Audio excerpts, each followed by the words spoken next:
Sebelum kita masuk ke perbandingan antara negara maju dan negara berkembang, apa sih negara maju itu? Negara maju adalah negara yang memiliki tingkat kesejahteraan yang tinggi dengan perekonomian yang stabil dan berpendapatan tinggi per kapita. Ciri-ciri negara maju yang pertama, tingkat pertumbuhan penduduk yang rendah, dan yang kedua, teknologi yang lebih maju, dan yang ketiga, mayoritas penduduk di sana negara maju di bidang industri. Baik, sekarang kita masuk ke negara berkembang. Negara berkembang adalah negara yang umumnya memiliki standar hidup yang lebih rendah, infrastruktur yang kurang berkembang, dan indeks pembangunan manusia atau IPM yang lebih rendah dibandingkan dengan negara maju. Ciri-ciri negara berkembang biasanya termasuk pendapatan per kapita yang lebih rendah, tingkat pendidikan yang lebih rendah, dan akses layanan kesehatan yang terbatas. Negara berkembang juga sering mengalami pertumbuhan ekonomi yang cepat, tetapi tetap menghadapi tantangan besar dalam mengurangi kemiskinan dan meningkatkan kualitas hidup warganya. Sekarang kita masuk ke pembahasan mengenai perbandingan antara negara maju dan negara berkembang, yang melibatkan berbagai aspek yang mencerminkan tingkat kesejahteraan, perkembangan ekonomi, dan kualitas hidup warganya.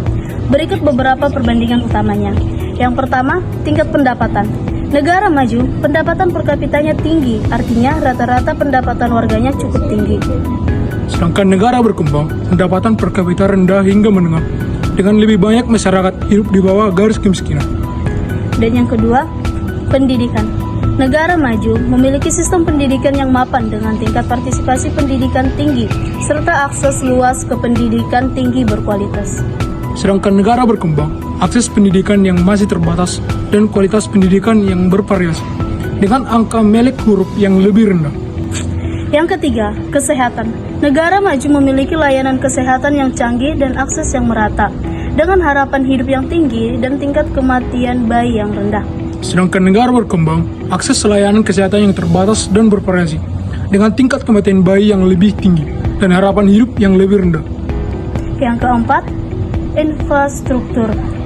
Negara maju memiliki infrastruktur yang sangat berkembang, termasuk jalan raya, transportasi umum, telekomunikasi, dan layanan publik. Sedangkan negara berkembang, infrastruktur yang masih berkembang dengan kualitas dan ketersediaan yang layanan yang bervariasi. Yang kelima, ekonomi. Negara maju memiliki ekonomi yang maju dengan sektor jasa yang dominan dan teknologi yang tinggi. Sedangkan negara berkembang, ekonomi yang sering tergantung pada sektor primer, seperti pertanian dan sumber daya alam, dengan tingkat industri yang lebih rendah. Yang keenam, stabilitas politik. Negara maju memiliki sistem pemerintahan yang stabil dan demokratis dengan lembaga yang kuat. Sedangkan negara berkembang sering mengalami ketidakstabilan politik, konflik, dan pemerintah yang korup atau tidak efisien. Yang ketujuh, kualitas hidup. Negara maju memiliki kualitas hidup yang tinggi dengan akses luas ke layanan sosial, hiburan, dan fasilitas umum. Sedangkan negara berkembang, kualitas hidup yang bervariasi dengan tantangan dalam akses ke layanan dasar dan lingkungan yang sehat. Semua itu tergabung pada IPM. IPM akan dijelaskan oleh teman saya. Baik, saya di sini bakal menjelaskan apa itu IPM.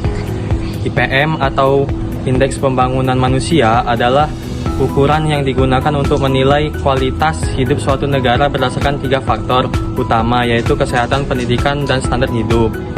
Anggap saja IPM itu kayak rapot buat negara. Artinya, negara itu punya tingkat hidup yang lebih baik. IPM adalah cara buat lihat seberapa maju atau sejahtera sebuah negara dibanding negara lain.